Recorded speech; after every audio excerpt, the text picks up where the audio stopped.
What's up, guys? We're back. We are talking today about two guys that have been pretty darn good here as of recently and have been pretty good all season long.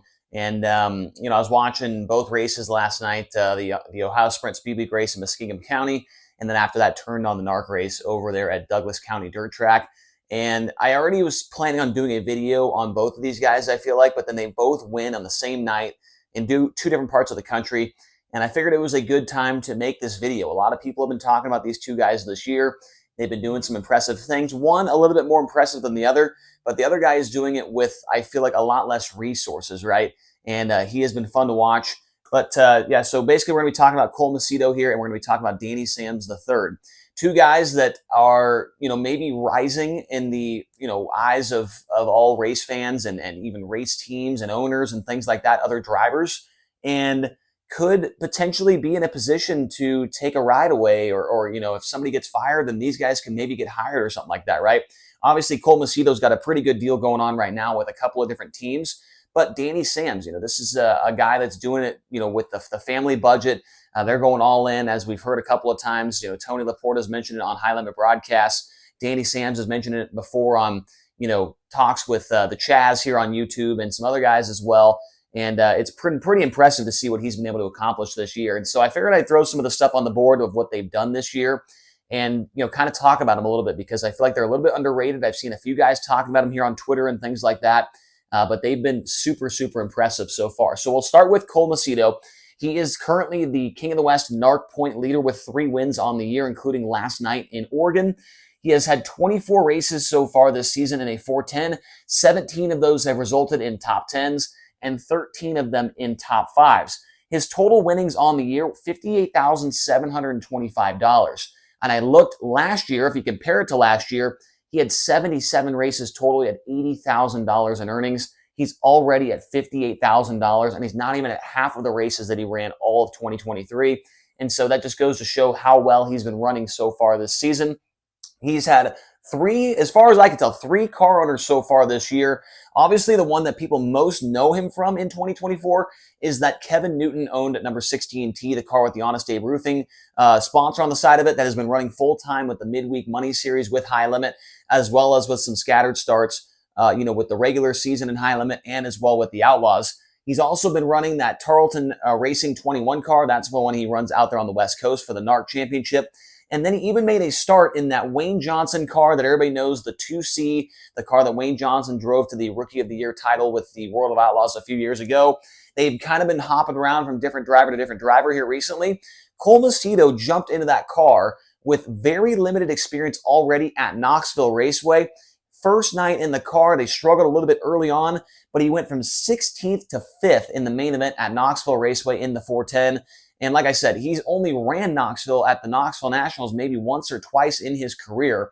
And to go out there and go from 16th to 5th in a brand new car, I feel like that really shows that he's been improving. In my opinion, it is impressive for a driver to run well, obviously, in cars that he's familiar with. But for him to get into these 3 different cars and kind of been going from, one night, actually this week, he went from Eagle Raceway, and then he got on a plane and flew back to his, home area and ran a car the next day. He's been kind of doing this thing where he's jumping around from state to state, car to car and different things like that.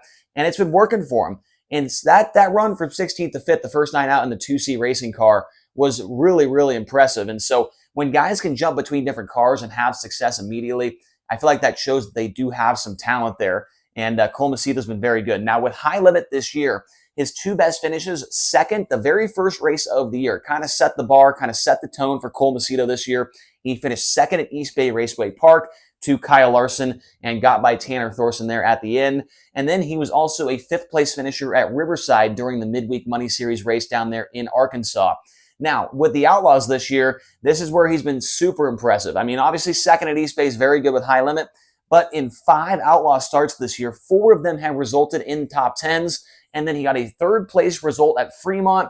We all remember that very kind of emotional podium there with him, his brother winning the race and him finishing 3rd.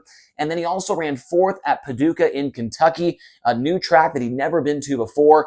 And so it's been really, really fun to watch Cole Macedo race this year and jump from car to car, state to state, plane to plane, all this different stuff, and have success And when he shows up to a high limit race right now and an outlaw race, you can kind of, you don't expect him to win by any means, but you expect him to be inside the top 10 and be competing for a top 10 position. And so very good job to him so far this year. Now, on the other hand, Danny Sams getting a win last night at Muskingum County in a wild race between him and Cap Henry and Cale Thomas, and Travis Philo kind of got there at the end. But Danny Sams, the only driver so far this year in Ohio Sprint Weight competition that has 2 wins on the week. I will personally be going tonight to Millstream Speedway to watch the Ohio Sprint Week race. And so we'll see if Danny Sams can maybe make it 3 wins on the week with the Ohio Sprint Speed Week.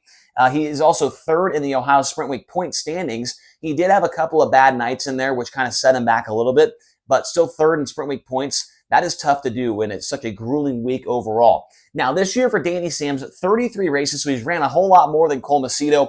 7 top 10s and 5 top 5s. Not exactly the numbers compared to Cole Macedo, but when you think about the stuff that he's running, right? He's not running a car like Tarleton, a car like 2C, a car like Kevin Newton, right? This is a family operation, right? He's got 3 wins, 2 of those, as I mentioned, at Ohio Sprint Week, another one in a 360 with the GLSS Sprint Cars at Lawrenceburg Speedway. His total winnings on the year, $36,800 for him. As I mentioned just a moment ago, that GLSS win at Lawrenceburg, his first ever time to Lawrenceburg, and he picked up the win against a pretty stacked field of cars. There was a B main that night. There was 25, maybe 30 cars there, and he was able to get the win. As I mentioned, family operation, basically going all in this year to try and get Danny Sams out there in the public eye and get him out there to new tracks and new places and try and learn a whole lot about driving a sprint car, and it has certainly worked this year. And now there are rumblings, and I feel like he's kind of mentioned this as well himself, that this team could potentially go full-time either with the Outlaws or with High Limit next year if things keep going the way they're going right now. Now, looking at his races between the 2 top series, his best finish with High Limit this year, a 17th at Butler Motor Speedway and a 17th at Lawrenceburg. So, not really the best, finish, I would say, for him. It's not like, it's nothing to write home about, right? Like a 17th place finish. But he has been solid at certain times of the night. He qualified 5th at Lawrenceburg that night.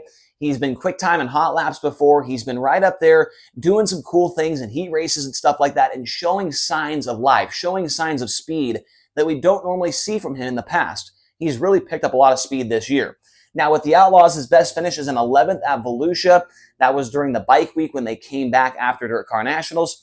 He's also 13th in the overall point standings with the Outlaws. He's ran I want to say 15-ish races so far this year, and he's the first non-full-time driver right there in the point standings. So he's ran a lot of races with them.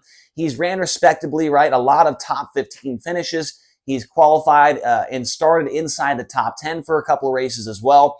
But I just think that this guy, if he can continue what he's doing right now, he's already ran 33 races, and we're about the midway point of the season. If he keeps doing what he's doing, he is going to be a really, really good driver by the end of the year and go to a lot of different racetracks that'll help him next year if they do indeed decide to go full-time with any type of series. So I wanted to make this video and give these guys a shout-out because I really feel like their stock is rising.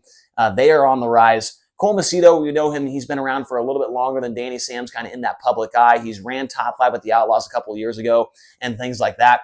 But he's really broken out onto the national scene this year.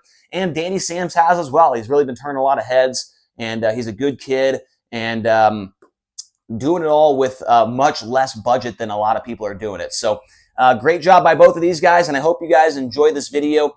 And hopefully, maybe we'll see a couple of you guys tonight at Ohio Sprint Speed Week at Millstream Speedway. Thank you so much for watching. Hit the like button, hit subscribe, and we'll talk to you again here very soon on the channel. Thanks.